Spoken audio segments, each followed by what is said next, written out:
क़ौमी अवामी तहरीक वारहे अॻवाननि पारां एसी समीउल्लाह वॻण ख़िलाफ़ एतिराजी मुज़ाहिरो। मुज़ाहिरे में मुख़्तलिफ़ ॻोठनि जंहिंमें बुढ़ापुर, कबूल अहमद लाशारी, सरवर अल्हा जुड़ियो ऐं गाज़ी खान मरखंड जे ॻोठाणनि शिरकत कई।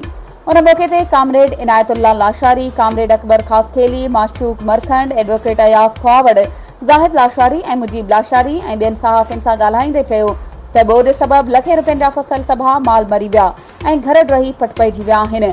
करप्ट एसी समीउल्लाह वटि अहिड़नि मिसकीननि सां मिलण जो टाइम ई नाहे। संदसि ऑफिस वॾेरनि जी औताक बणियल आहे।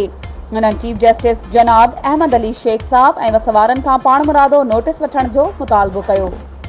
वधीक ख़बरुनि ऐं अपडेट्स जे लाइ असांजे चैनल खे सब्सक्राइब कयो ऐं हा, बेल आइकन खे प्रेस करणु न विसारिजो त जीअं असांजी हर नई अचण वारी वीडियो तव्हां ताईं पहुची सघे।